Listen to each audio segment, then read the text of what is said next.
Hello everyone, my name is Chris A, and today I want to talk about await further instructions. Two things up top. I'm neither a movie critic nor filmmaker, I'm just a person with an opinion, and major spoilers ahead. Await Further Instructions is a 2018 horror film written by Gavin Williams and directed by Johnny Kevorkian. Overall, I really liked this film. It felt a lot like a Black Mirror episode, and it could have been just that until about the last 10 minutes. We'll get to that. A recap. We start off with the Chiron. It's the things you love that kill you. This is important. Keep this in mind. There's a nice classic horror movie intro, a slow pan way overhead with creepy string and choral music playing. It does a nice job of setting the scene, and we see this kind of thoughtful cinematography throughout the film. Our two protagonists pull into Privet Drive before we get some character development. Nick here hasn't been home in a while, and he's brought his girlfriend Angie to family Christmas. Angie introduces herself to Grandpa Filch, and this is when we learn the family's name is Milgram. Quick sidebar. If you don't know, the Milgram experiments were conducted in 1961 at Yale University by psychologist Stanley Milgram. The experiments are generally considered to have demonstrated that people will act against their own moral code if pressured by an authority figure. In this case, subjects of the experiment administered what they believed to be electric shocks to an actor at the request of the authority figure. So basically, some people are predisposed to listen to authority even if they believe the authority is wrong. This is important. Keep this in mind. So the whole time we're getting some foreshadowing about electronics, the TV keeps flickering, and we get a couple hints that mobile service isn't working. We're introduced to Dad who hasn't seen his son in years, and he doesn't even care. Well, he does care, just not in a way you might expect. You know, at work it is staff policy to put personal arrangements in writing about a month in advance. This is a man who loves authority. Nick's pregnant sister Kate arrives with her husband Scott. Immediately, we know that they are vapid and self-absorbed by the way they're obsessed with phones and taking photos with their loved ones. We get some more character development. Dad has a heart after all and wishes for proper family Christmas like we used to, yeah. But Gramps is a former cop who thinks Dad should have beaten his son more. Then we enter the Brexit scene. It's not really about Brexit specifically, but you know where these people stand. There's a suspected terror attack at a local shopping precinct, and Gramps makes some racist remarks. Angie sticks up for herself, and the whole thing blows up. If you're keeping track, Officer Gramps is the most racist, and Kate is willing to stick up for him. Scott and Dad are pretty much on the side of their family, no matter what that means. Angie is an angel. All I'm trying to say is that if we let these things go, then we're perpetuating those views. And Mum is cool. It's not you. It's not. It's not you. This scene is so efficient. It's the only time we see the whole family interact before the main conflict hits. We're only 10 minutes into the film and we know exactly who everyone is. We get a quick Black Mirror technology bad montage before Nick and Angie try to sneak out of the house in the early morning. This is where it gets good. All the doors and windows are blocked by some black material, though we're not sure what. Early on, the family comes to some pretty reasonable conclusions. It's got to be a natural disaster or something. No, it's the authorities. You think? Well, obviously. Could it be a reality show? Some sort of awful game? Nick decides to check the news and turns on the TV. All channels on the TV are displaying, "Stay indoors and await further instructions." Dad is sure that this is the government, and we all just need to keep calm and carry on. You know, there really are some ingenious people and sensible people working in government these days, so believe me.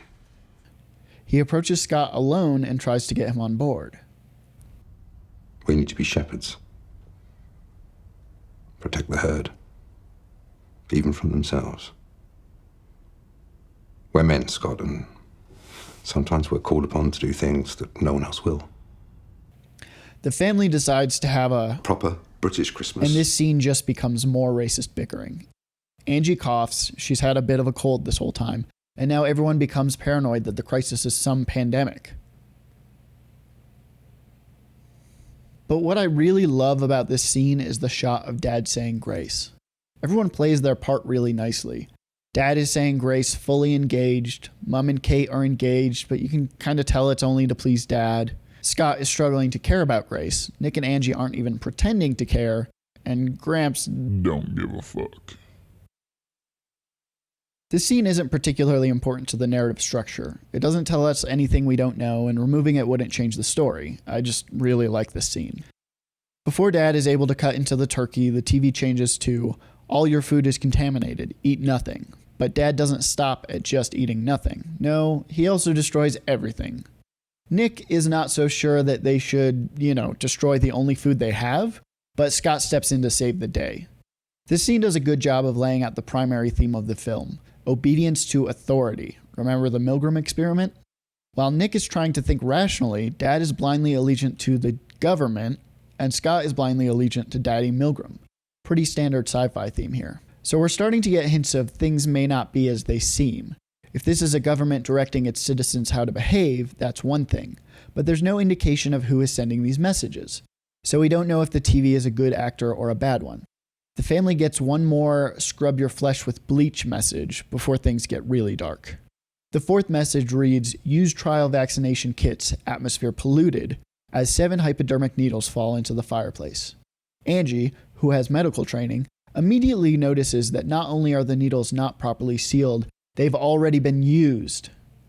So Angie is all, maybe we shouldn't inject ourselves with mystery liquid in a used syringe, but Dad is all, the TV said so, and just injects himself then and there.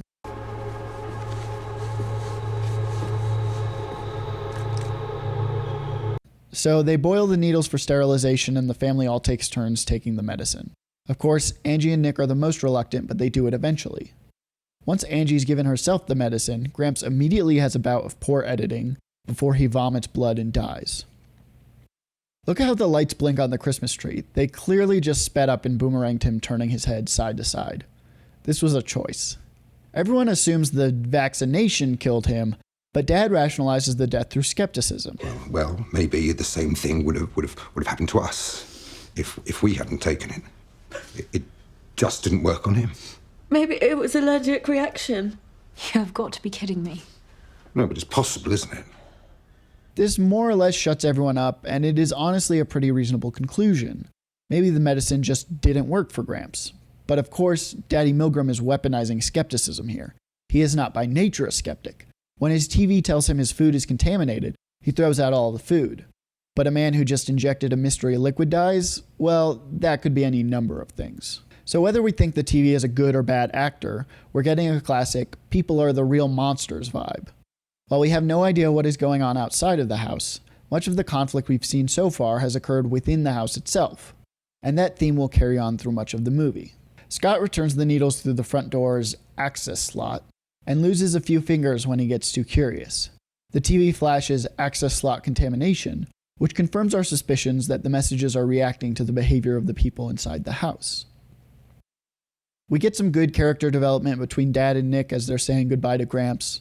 We learn more about how hard Gramps was on Dad and how Nick has no idea what it's like to be a father. You have no idea what it's like to be a father. The TV tells them to isolate the contaminated, and of course everyone assumes it's Angie. She does have a cold, so Nick and Angie don't resist too much.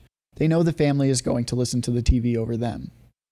Things get physical for the first time. Remember, people are the real monsters. But eventually the family locks Angie in a bedroom with Gramps' dead body. Through the door, Angie suggests to Nick that he power cycle the TV to see what happens. Nick does this, but of course Kate and Dad find him in the act. The TV flips out before telling them, warning, interrupting emergency signal puts lives at risk. Again, this is effectively ambiguous. If the TV is good, this could be a genuine warning, but if the TV is bad, we can take it as a threat. Things get physical for a second time when Scott attacks Nick during an argument.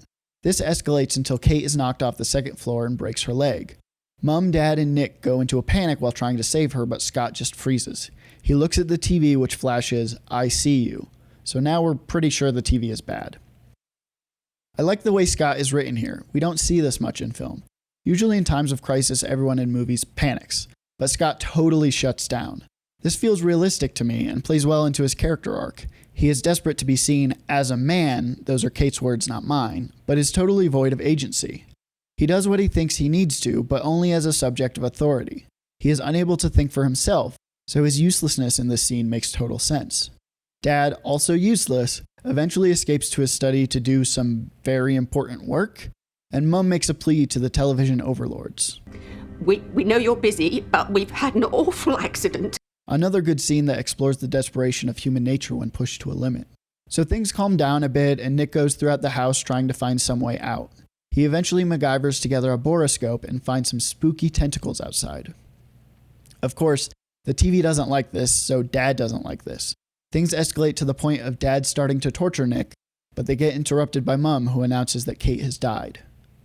So, we've seen a lot of physical violence, 2 deaths, and a would-be torture sequence. If this were an episode of Black Mirror, we'd be right on track. Some mysterious catastrophe has happened, we're stuck with the implications of our dependence on modern technology, but it's human nature that is the real monster. Just wait. Angie does some investigating in her bedroom.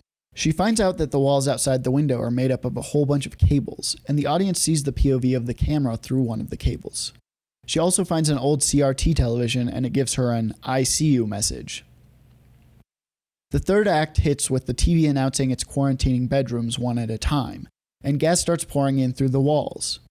Nick and Scott tried to rescue Angie and Mum, but they fail to save Mum before her head explodes from the gas. The survivors, Angie, Nick, Dad, Scott, gather in the living room, and the TV starts doing some Jesus-y thing. Dad is immediately on board, and Scott gets on board once the TV starts flashing his and Kate's baby names, Ruby and Lewis. I'm not really sure why this convinces Scott, since A, he was the first one to find out that the TV is watching them, and B, he told Nick what they were planning to name their baby right in front of the TV. They have reason to believe the unborn baby may be able to survive. The innocent is saved. We should give thanks. And the TV gives Dad one final push. Make a sacrifice to save the unborn. Yep. So Dad tries to kill Angie, but only Angie can perform the C-section, so Dad ends up killing Scott. Angie and Nick then fight Dad. There's a big struggle, but eventually they kill him by crushing his head with the TV. Poetic justice. What a great ending, right? Everyone's dead except for Nick and Angie, and all the deaths that occurred were because of the conflicts within the house and a little persuasion from some words on a screen. Nope, wrong. Because this is where the screenwriter totally undoes the whole movie. The TV comes to life. The cables turn into an evil puppet monster. At this point, we are firmly in B-movie territory. We're treated to about 5 minutes of action before the monster kills Angie and Nick. Spoilers. Then the monster eats Kate's body and leaves the baby in her skeleton. Then it places a TV in front of the baby, and the TV just says, "Worship me?" Again, up until this point, I really liked this movie. It deals with a lot of interesting themes like obedience to authority, skepticism, anti-intellectualism, toxic masculinity, family dynamics, racism, and xenophobia. The first 2 acts are an effective modern take on the classic The Monsters Are Due on Maple Street story. There's some grand menace lurking, but it's the people that tear each other apart. The background hum of this grand menace and the knowledge of what it can do to good, reasonable people is what's so terrifying. Is it a nuclear war, natural disaster, global pandemic? All very realistic and terrifying scenarios. Making the antagonist a spooky cable monster denies the audience of any genuine terror. Again, I'm not a filmmaker. If you want to make a creature feature, awesome, go for it. But what's so frustrating is that by doing so here, the first 2 acts of the film are effectively unwritten. Why does the TV tell them to not eat? Why scrub with bleach? Maybe it's to weaken them, but then why didn't the syringes just sedate them or even kill them? Not that it would need to. We see in the film's conclusion how physically formidable the monster is. It takes over Dad's corpse, kills Angie and Nick, and picks the flesh off of Kate's dead body. And it had the deadly gas, the gas that made Mum's head explode. Why not just do that to everyone? But it couldn't have killed everyone. We see at the end that it just wants to be worshipped. But if that's the case, why do any of this at all? If a sentient monster wanted to be worshipped by using a television, why not just use television? Imagine, if you will, instead of any of this psychological warfare, the monster just locks everyone in their home, but lets them keep watching TV. Dad and Gramps are already obsessed with television. Eventually, all they would have is the TV. Also, the monster cuts out their internet and phone service. I'm not sure about the UK, but I know a lot of millennials in the US don't have a cable TV. They use internet to access television and movies. So how would that work? Also, this family has 2 CRT TVs in 2018. That's wild. My mother always said that the best stories don't have a neat beginning, middle, and ending because life doesn't have neat beginnings, middles, and endings. A good ending, especially in horror, should leave the audience with questions.